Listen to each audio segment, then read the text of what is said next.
챕터 4. 마음을 묻다.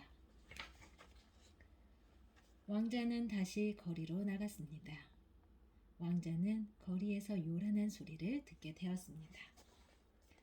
무슨 일인가 궁금했던 왕자는 소리가 나는 쪽으로 가보았습니다. 그곳에는 대낮부터 술을 먹고 행패를 부리는 젊은이와 술집 주인, 그리고 그 젊은이의 엄마로 보이는 사람이 있었습니다. 술집 주인이 젊은이에게 말했습니다.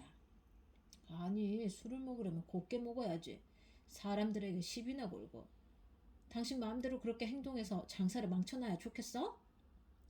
젊은이가 술집 주인에게 뭔가 따지려고 하자 엄마가 맞고 나섰습니다. 죄송해요. 제가 다 변상해 드릴 테니 용서해 주세요. 이 아이가 원래 그런 애가 아닌데. 자기가 원하는 일이 마음대로 안 되니까 속이 많이 상했나 봐요. 한 번만 용서해 주세요. 아니, 그렇다고 대낮부터 술을 이렇게 퍼먹으면 마음대로 뭐가 된답니까? 나 참. 소라는 이내 잠잠해졌고 엄마는 아들을 데리고 집으로 쓸쓸히 돌아갔습니다. 어린 왕자는 술집 주인에게 다가가서 물었습니다. 주인장이 이야기한 두 가지 마음 말이야. 그 젊은이가 술을 먹고 행패를 부리는 마음과 그것 때문에 그 젊은이 마음대로 안 되는 마음. 그 두 가지 마음이 서로 어떻게 다른 건가? 왕자의 갑작스러운 물음에 주인장은 흠찍 놀랐지만 이해를 갖추고 말했습니다. 네, 왕자님, 제가 그걸 어찌 알겠습니까? 왕자는 다시 물었습니다. 주인장 입으로 그렇게 말하지 않았나? 마음대로 하면 마음대로 되지 않는다고. 처음의 마음과 나중의 마음은 뭐가 다른가? 내 질문은 이거야. 주인장은 곰곰이 생각을 하다가 대답했습니다. 처음 마음은 화내는 마음이고 나중의 마음은 바른 마음인 것 같습니다. 그렇군. 그럼 마음은 참 이상한 거군. 바른 마음이 있고 화내는 마음이 있는데 모두 그냥 마음이라고 부르는군. 마음은 변덕쟁이인가 보구먼. 어린 왕자의 독백 같은 말에 주인장이 맞장구를 쳤습니다. 그럼요. 마음은 늘 이랬다 저랬다 하는 거죠. 하루에도 수십 번 그렇죠. 자식놈도 어떨 때는 이뻤다가 어떨 때는 미웠다가 그러지 않습니까? 그래. 어린 왕자는 말끝을 흐리며 조금 전에 모자를 뒤따라갔습니다. 어린 왕자는 모자의 집에 들어가 그 엄마에게 술집 주인에게 물었던가 똑같은 질문을 했습니다. 그 엄마는 어린 왕자의 질문에 당황했지만 이해를 갖춰 대답했습니다. 네, 왕자님, 제가 그런 걸 어떻게 알겠습니까? 그저 제가 아는 건 마음처럼 마음대로 안 되는 것도 없더라는 거죠. 어린 왕자는 다시 물었습니다. 그러니까 그 앞의 마음과 뒤의 마음은 어떻게 다르다고 생각해? 잠깐 생각한 끝에 여자는 말했습니다. 앞의 마음은 술을 먹었을 때의 마음이고 뒤의 마음은 술을 먹지 않았을 때의 마음인 것 같습니다. 어린 왕자는 눈을 반짝이며 말했습니다. 그래, 그거구나. 처음의 마음은 진짜 마음이 아닌 거지. 술을 먹어서 변한 것이고 진짜 마음은 정신이 온전할 때의 마음인 거야. 고마워. 여자는 영문도 모르고 절을 했고 어린 왕자는 기쁜 마음에 스승님께 돌아왔습니다.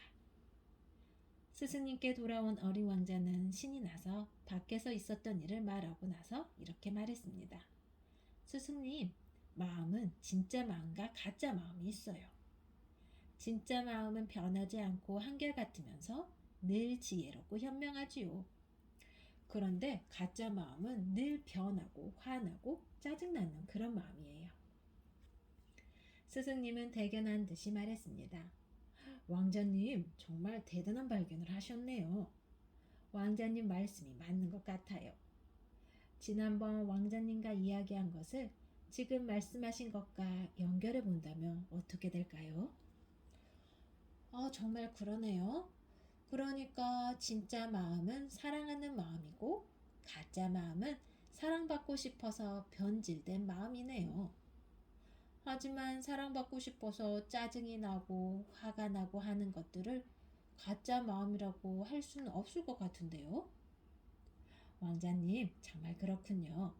왕자님께서 말씀하신 진짜 마음은 지혜로운 마음이네요. 그리고 가짜 마음은 잘못된 판단을 하고 있는 마음이네요. 어린 왕자는 곰곰이 생각하다가 대답했습니다. 그럼 지혜로운 마음과 감정의 마음이라고 하면 어떨까요?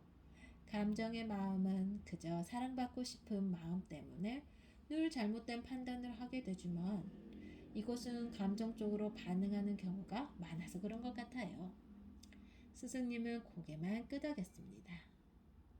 어린 왕자가 말을 이어갔습니다. 그런데 스승님, 제가 아주 재미있는 것을 발견했어요. 스승님은 궁금한 표정으로 어린 왕자에게 물었습니다. 그게 뭔데요? 어린 왕자는 흥미로운 얼굴로 스승님께 말했습니다. 마음은 거울 같아요. 누군가 화를 내면 그 화를 받는 사람의 마음도 화난 얼굴로 바뀌는 것 같아요. 그래서 이내 화를 내고 말지요. 그거 참 재미있는 말씀이네요. 계속해보세요. 스승님은 호기심에 가득 찬 표정으로 어린 왕자의 말에 귀를 기울였습니다. 제가 오늘 만났던 젊은 사람과 술집 주인이 그랬어요. 젊은 사람이 술을 먹고 화를 내자 술집 주인도 덩달아서 화를 내는 거예요. 마치 두 사람은 거울을 마주보고 있는 것 같았어요. 물론 나중에는 누가 거울이고 누가 거울이 아닌지 알기 힘들었지만요. 스승님이 말했습니다. 거울이라는 표현이 정말 재미있는 것 같네요. 왕자님, 거울은 거울에 비친 사람을 따라하죠. 자신이 먼저 어떤 행동을 하지는 않죠. 그런 면에서 보면 거울이 된다는 것은 자신을 잃고 상대방에게 종속되는 것을 의미하는 것 같아요. 어린 왕자가 눈을 크게 뜨고 말했습니다. 맞아요, 스승님. 우리 마음은 거울처럼 움직일 때가 많은 것 같아요. 누군가 웃으면 따라 웃고, 누군가 울면 따라 울고, 누군가 화를 내면 따라서 화를 내지요.